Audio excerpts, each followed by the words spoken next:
Cublak cublak suweng, suwenge ting kelenter, mambu ketundung kudel, tak gento lera-lere, sapa ngguyu ndelikake sirpong dele kopong sirpong udele potong.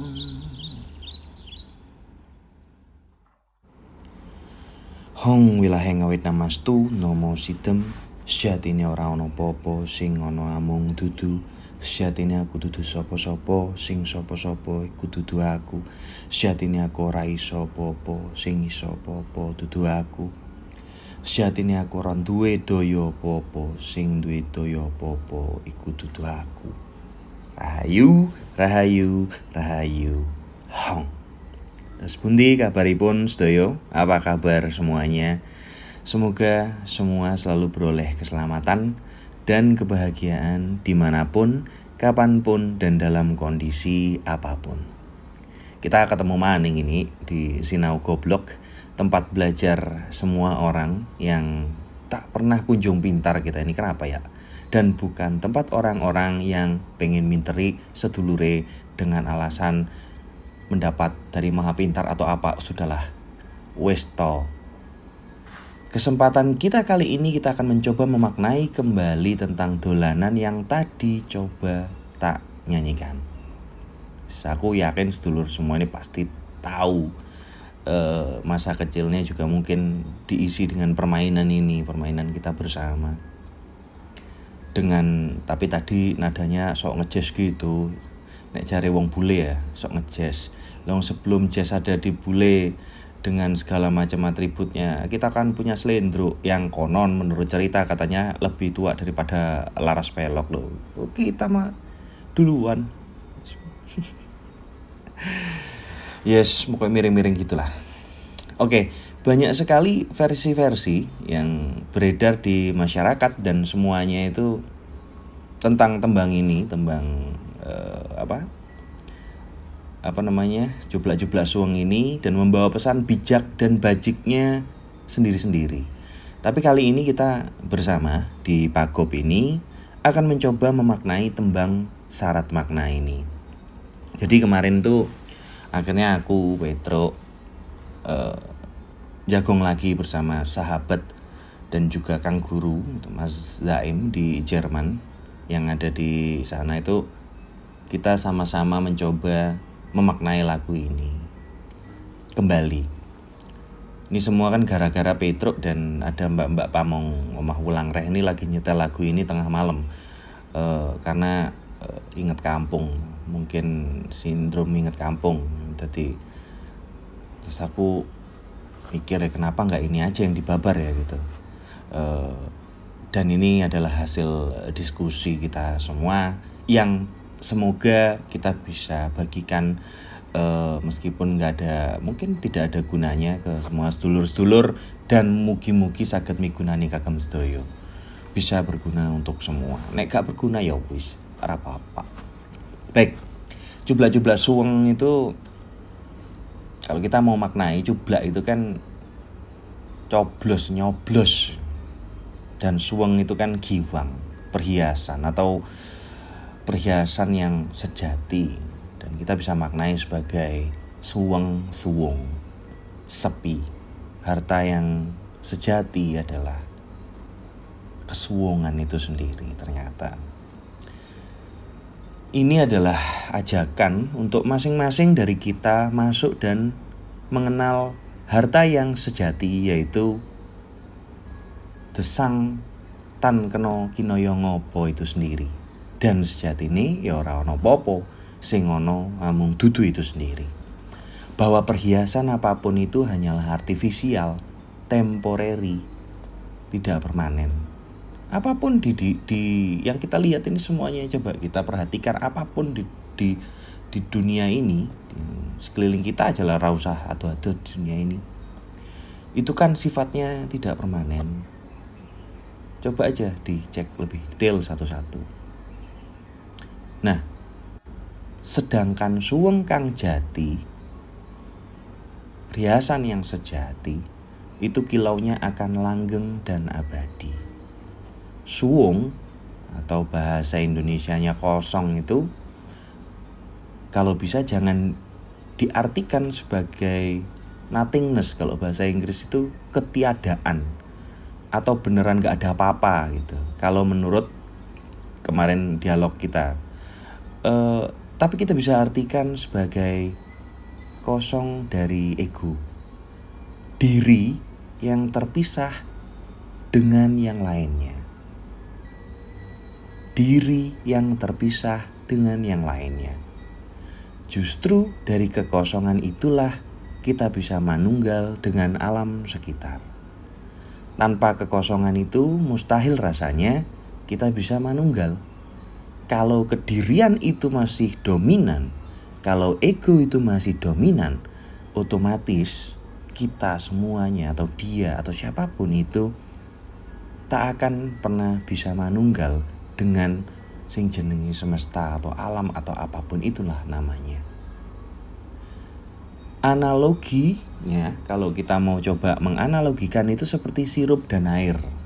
Nih, tadi barusan minum sirup terus, wah ini lucu juga nih jadi analogi.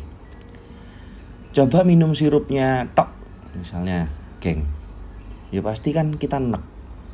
Semuanya orang ya ada yang mungkin seneng banget manis ya mungkin tertentu. Tapi kalau kita coba minum yang padet sirupnya tok gitu pasti enek. Padet, kental karena masih padat ego di dalamnya. Mungkin warnanya indah, mungkin rasanya sangat manis.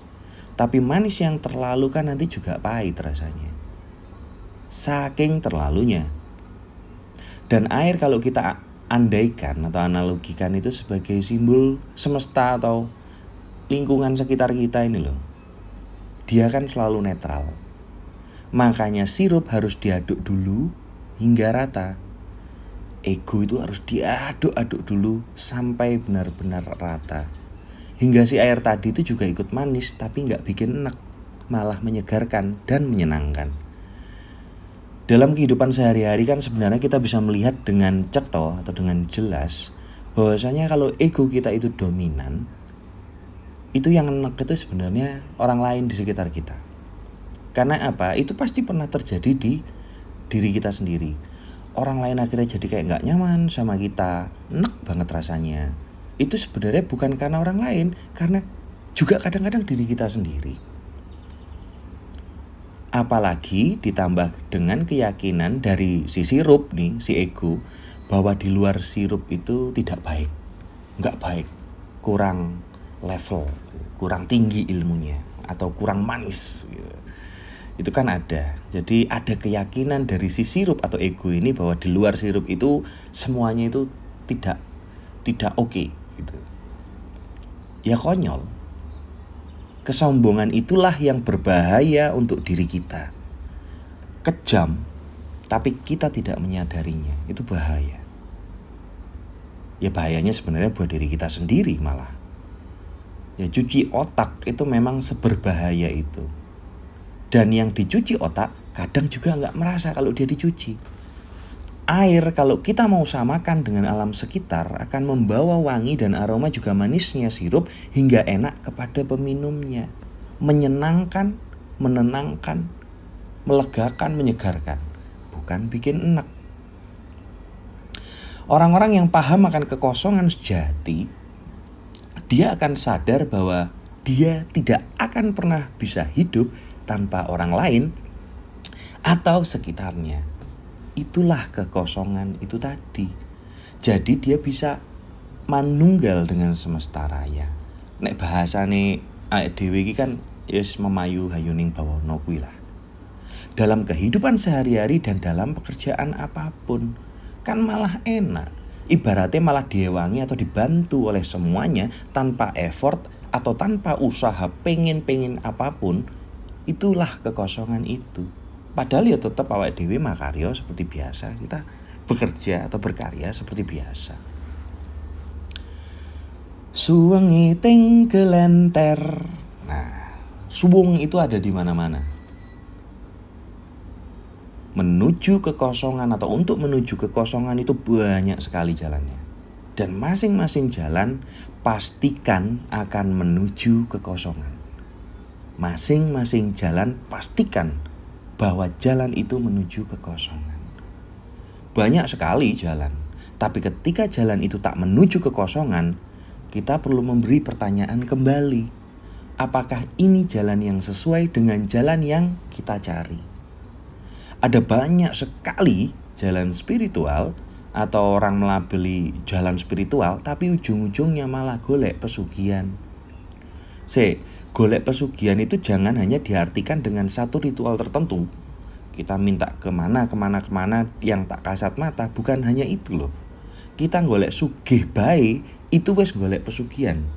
Golek sugih dengan srono spiritualitas, itu ya pesugihan. Padahal sugih itu kan ya mung kondisi biasa. Kekosongan akan menempatkan kesugihan sebagai kondisi yang biasa-biasa saja. Mung mampir baik si sugih itu. Lah kan enak, saling pengertian dan harmoni itu. Kurang sugih apa? Wong diewangi Sang Hyang Tan kena kinaya ngopo dalam setiap langkah. Karena jalan spiritual adalah tentang melepas beban.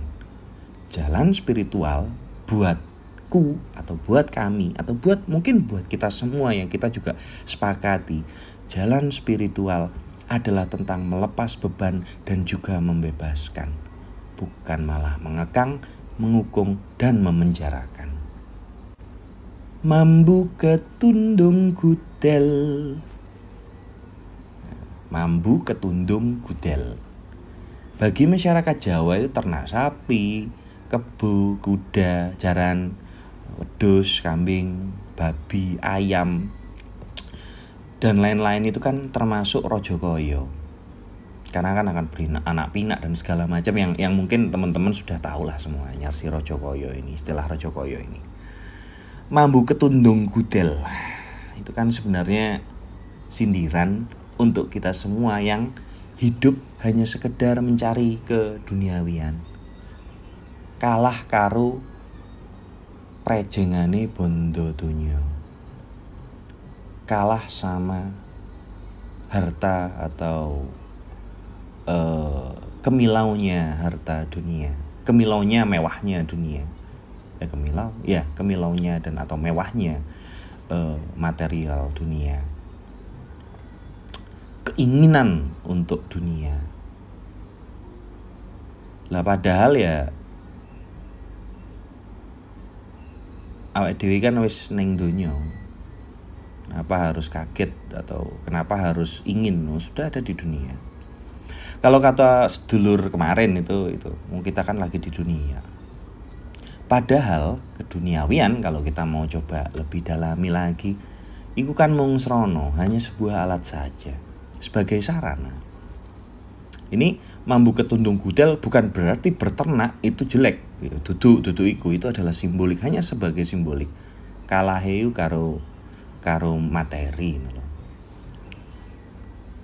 Mencari keduniawian itu juga penting soalnya, tapi bukan sebagai tujuan kita, hanya sebagai alat saja. Alat itu sebagai apa? Ya hanya untuk menjaga diri, supaya tubuh kita sehat, supaya bisa beli makan, supaya kita bisa meneng dengan penak, bantale, dirawat tempatnya sendiri-sendiri masing-masing. Kita juga bisa tinggal nyaman tanpa rasa khawatir akan kelaparan dan sebagainya. Pak empo lera lere. Ini kan simbolik sebaliknya. Pak empo lera lere. Kalau tadi kalah sama dunia, lah ini yang satu malah bermalas-malasan. Kita ini sedang menuju di ijazah, jadi aku karo Petro sama si Kang Zahim, untuk kita bisa berbagi nanti bersama tentang seni untuk bermalas-malasan. Nah, itu. Wis jenenge paguyuban goblok, terus seni yang dipelajari seni bermalas-malasan. Wis piye? Edian. Biarin aja. Ada yang mau nyontek ya silahkan, malah bagus. Tapi begini, masyarakat modern itu kan selalu takut untuk bermalas-malasan. Kita lah semuanya. bukan hanya fisik ya. Jadi seakan-akan kalau kita mendengar kata bermalas-malasan itu adalah kita menjadi orang yang tidak berguna sama sekali. Bukan hanya fisik loh ini, tapi mental juga dan pikiran kita juga. Kalau di barat itu kan ada istilah doing nothing is something. Tidak melakukan apapun itu adalah sesuatu. Lah dalam kebudayaan Jawa itu juga ada ternyata. Seni bermalas-malasan itu memang gampang males. Coba yang suruh males saya kadang capek kok. Orang suruh males itu susah. Lah memang gampang nggak ngapa-ngapain itu emang gampang. Yang ngomong nggak ngapa-ngapain aja, yang ngomong nggak ngapa-ngapain, aku ini nggak ngapa-ngapain, itu pasti ustrok dengan sendiri dengan batinnya. Ya tapi nantilah, alon-alon sing penting dadi juragan. Alon-alon sing penting ra keblondro. Tuh. Sapa guyu ndelikake. Nah, orang yang tertawa, sapa guyu ndelikake, orang yang tertawa, orang yang penuh tawa, banyak senyum adalah orang yang hatinya gembira. Gak kemerungsung, gak marahan. Itu kan, tapi ternyata tidak semudah itu, geng. Kita senyum ya sadar, nek senyum jane ya maksudnya ada, kita juga kadang sadar bahwa tidak semudah itu hanya senyum sekedar senyum. Senyum tulus iku ya susah. Dhewe kadang senyum mung nang ati pengen ngepruki. Ya apakah terjadi sama kita semua? Lah iya, sama. Sapa guyu ndelikake, orang ini pasti memiliki sesuatu. Si yang seneng guyu ini memiliki sesuatu yang lain dari orang lain ketika dia mampu senyum dengan tulus. Dalam permainannya, kalau kita ingat lagi permainannya jeblak-jeblak suwung itu, siapa yang mengambil sesuatu dari orang tersebut itu kan menang ceritanya. Itulah sebenarnya kenapa orang menempuh jalan spiritual. Supaya kita bisa bahagia secara murni. Bukan tanpa embel-embel. Bukan tanpa bendera AIUEO. Bukan karena bahagia karena ingin mendapatkan sesuatu. Atau kita bahagia karena mengandalkan sesuatu. Kita bahagia secara murni. Yus jalan spiritual ya kayak ngono kuwi. Nek misalnya ini pun spiritual aku ya gak ero. Jadi spiritual iku apa toh? Nah, disitulah kesaktian sejati kalau misalnya menurut kita, dan aku rasa teman-teman juga sepaham bahwa disitulah ternyata kesaktian sejati itu. Dia sudah tidak butuh lagi jimat atau hal-hal yang lain termasuk label atau bendera. Nah ini bendera di sini jangan diartikan sebagai bendera negara, bukan itu. Label atau bendera ini simbolik untuk terafiliasi dengan satu aliran atau fanatisme terhadap satu hal tertentu. Apabila terjadi fanatisme terhadap satu atau aliran tertentu yang berlebih, maka keluarlah dari situ. Karena itu bukan. Lucu ya? Di sini malah kalau fanatik berlebihan, malah mending keluar aja. Karena itu tidak baik untuk diri kita sendiri juga. Tidak perlu tidak perlu terlalu gimana-gimana. Kita saling belajar menjadi orang yang biasa-biasa saja. Ora usah kelas-kelas piye, menjadi orang yang biasa-biasa. Dan kan tidak perlu effort mungkari nyocot. Aku jane yo nyocoti bingung aku nyocot apa, kadang-kadang ya bingung. Jadi maafkan lah ya, geng. Cuman setidaknya aku tidak perlu menelponin satu-satu lah. Atau mau WA satu-satu untuk atau mengumumkan AIUEO untuk mengasong surga. Ya setidaknya nyocot doang lah. Tapi yang ditawarkan dari pengasong surga itu kok ya penuh ancaman dan merendahkan. Yang padahal swarga wis ono nang awake dhewe masing-masing. Sudah ada di dalam diri kita masing-masing. Tinggal menunggu kita sendiri untuk membuka dan masuk ada di dalamnya. Kesaktian sejati adalah juga melihat dunia ini semua bukan sebagai ancaman. Melihat dunia bukan sebagai ancaman, tapi sebuah berkah, sebuah berkat. Matahari terbit itu sesuatu yang indah untuk dinikmati. Duduk di depan teras, atau kalau mau berangkat makarya atau kerja. Kalau yang berangkat pagi nih, bahwa ternyata diri ini masih punya waktu. Kita ini masih punya waktu untuk berkarya dan menulis serta melukis cerita hidup. Sementara yang lain sibuk tirakat misalnya, ada yang teman-teman kita yang sibuk tirakat untuk mencari kesaktian, atau bahkan mereka merasa sakti jadi tidak perlu tirakat. Karena menganggap dunia ini ancaman, jadi mereka butuh satu pegangan yang apa gitu. Padahal ya nek ape tirakat ya tirakat baik. Tempo hari itu kan beberapa kawan mungkin masih ingat, kita coba janjian tirakat. Ada satu tirakat yang dilakukan bersama. Tapi kan ya apa ya triggernya supaya lebih ada semangat gitu loh yang dituju. Akhirnya waktu itu nyeplos lah. Udahlah, triggernya pemantiknya itu adalah sakti kuwi ora penting, sing penting iki lingkar pinggang. Hanya cuma untuk men-trigger kok, memantik. Nantinya manfaat itu pasti akan banyak dan dirasakan sendiri sama masing-masing dari tirakat itu.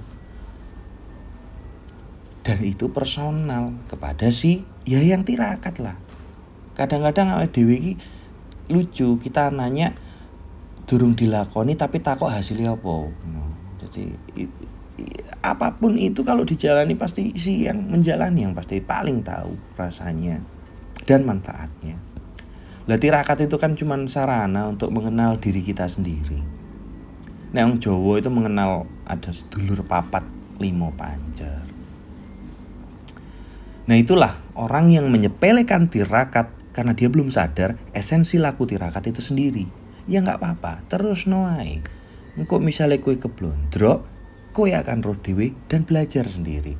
Kalau kamu nanti misalnya taruhlah nek jarine mbah-mbah awak dhewe kualat, rasa-rasano dhewe supaya kowe iso belajar. Terus no. Cepat atau lambat.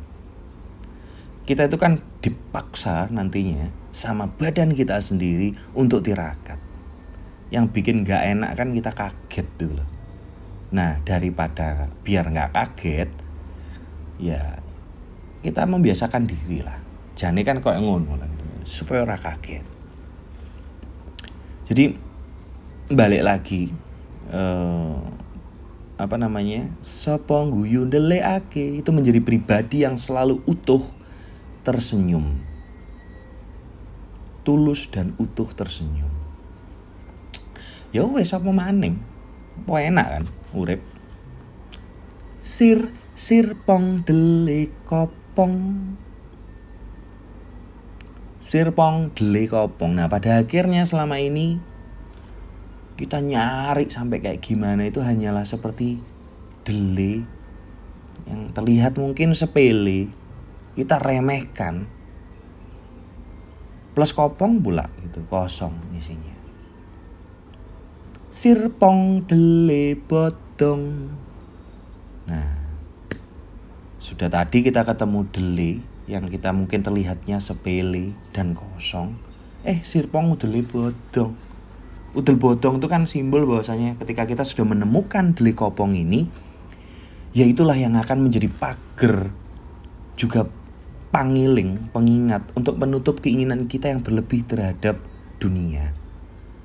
Puser yang diikat itu kan dadine bodong. Jadi bodongnya biasanya arek bayi baru lahir atau anak kecil gitu. Anak kecil kan udele bodong. Nek wis gede kan aku rung tau nemu ada wong gede, jarang lah nemu gede tapi udele bodong. Tapi kita juga bisa memaknai ini sebagai polos seperti bayi kembali yang sudah diikat. Bukan seperti anak kecil yang kelakuannya menang sendiri. Jadi anak kecil kan juga punya dua pribadi. Ketika dia sudah agak gede itu sudah ada rasa ego muncul, menang sendiri. Sebagai perjalanan juga. Jadi yang kita ambil adalah sisi baiknya, polosnya. tapi kepolosan yang terjaga. Wes, jadi sirpong dele kopong, sirpong udele bodong. Itu yang mungkin bisa menjadi pangiling kita bersama, dan juga bisa kita memaknai kembali tembang-tembang lawas, tembang-tembang dolanan yang sebenarnya sudah pating telecek, itu sudah sering mengingatkan kita, cuman kita gengsi mungkin untuk mengoncei bahasa Indonesianya apa? Mengupas satu persatu. Nah, kita bareng-bareng di Pagop ini kita oncei bareng-bareng satu persatu. Jadi poinnya adalah supaya ketika kita bisa memaknai kembali semua yang ada di pesan-pesan luhur di leluhur kita ini, itu tidak terjadi kesalahpahaman, dan juga informasi itu bisa berimbang gitu. Wes, itu ya. Atur nuwun sedulur semua. Ini satu minggu ini menjadi satu minggu yang penuh semangat karena komen-komen jenengan semua sangat luar biasa dan sangat ajaib-ajaib, memberikan satu khasanah juga baru kepadaku dan juga mungkin kepada semua teman-teman. Jangan ragu untuk komen atau memberikan pandangan tentang apapun, supaya kita juga bisa saling belajar dan berbagi.